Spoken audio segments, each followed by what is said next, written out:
History is awash with talented musicians who've fallen victim to the self-destructive nature of the cliched lifestyle of sex, drugs, and rock and roll. It is perhaps this dark side of the industry that fascinates us most.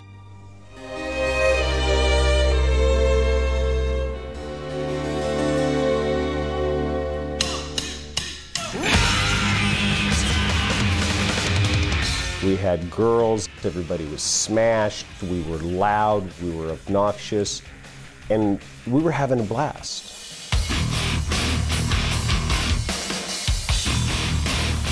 When it comes to rock stars who hit the headlines and hit bottom for all the wrong reasons, few, if any, can compete with Nikki Sixx, the bass player and songwriter of the heavy metal band Motley Crue.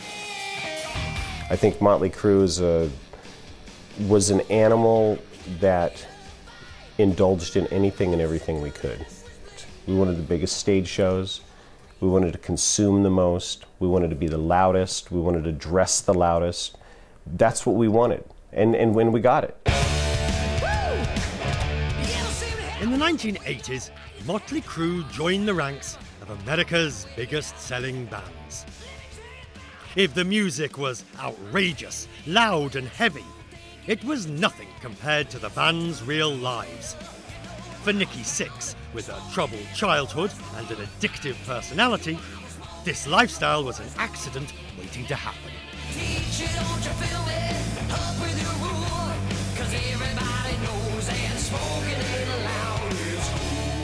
I think that 86, 87 period was the worst part of my life, but ramping up to that, a year before that in 85, I was a heroin addict. And that was also horrible, but it even got worse through cocaine use and, speedballs and getting into the paranoia and using the heroin to come down from the cocaine. And we were off the road for a certain part of that. And I really, went into a downward spiral. With success, so Sixx's rendezvous with disaster got ever closer. He was actually pronounced dead after a heroin overdose. He was brought back to life before it was too late. And yet this was just further fodder for Sixx. It inspired the song Kickstart My Heart.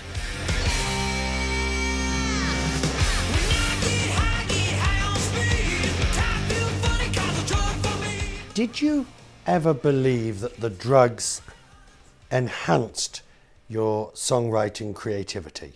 No. You never fooled yourself? No, and I've talked to a lot of different artists that said to me that they believed that was the case, that the drugs made them free to let whatever it is that's inside you come out. And I don't think that it made us better musicians, it probably made us worse. On tour, the Rockstar's Day is all about the build-up to the concert. An incredible natural high, which when it's all over, leaves in its wake a vast come-down. You do the performance, and there is the worst part. Then it was like, oh my God, the adrenaline's gone. I need more. And that was the worst.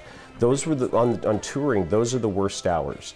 Between the time you get off stage at like 10 o'clock or 11 o'clock to like 6 o'clock in the morning. That's the self-destruction hours. Oh, but they're easily filled, aren't they? Because you have an entire retinue of people around you. Well, of course. Who connive in feeding your addiction. I'm torn. There is a part of this industry, and let's use a record company as an example. Do they really want to ruffle the feathers of the band that's in the groove, that's in that magic moment, that's making them $10 a record and they're selling 5, 6, 10 million records? You do the math on that. Do they really want to ruffle the feathers of those people, or do they just want to let them go down in flames? It's a question I probably will never have an answer for. Fantastic.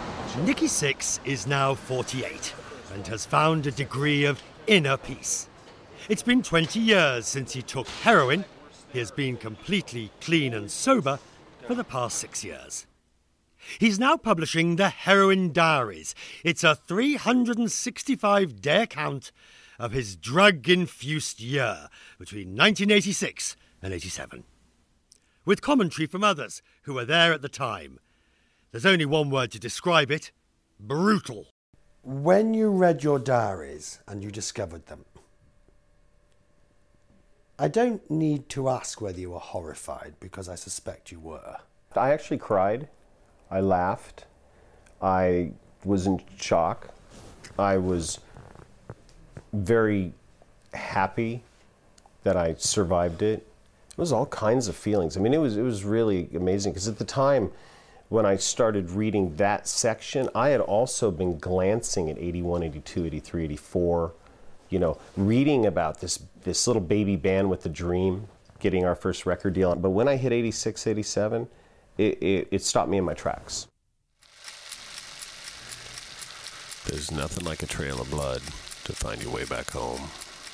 Today, Niki Sixx gets a natural high from the audience when playing with his band 6 AM. He says it's stronger than anything ever chemically induced.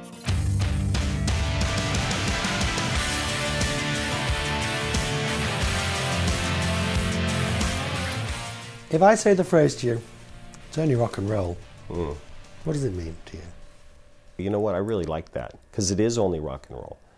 And I want to be able to make music on my terms that's not any different than it used to be. But the ego, the higher me, the narcissistic side, it just gets in the way of the music. And as an artist, being able to keep connecting to what really turned me on as a kid, the music, connecting to it and pulling from it and pumping it out in one way or another. I want to keep being an artist, because that's actually what feeds my soul. Thank you very much. Thank you, sir. Niki Sixx had to go through the hell of sex, drugs and rock and roll before realising that there's nothing in the rules that say rock stars have to suffer that way. He has the perspective of wisdom and hindsight. Still to come, the man who made the machine that makes the music. Les Paul, the pioneer of the electric guitar, still enthralling his public at age 92.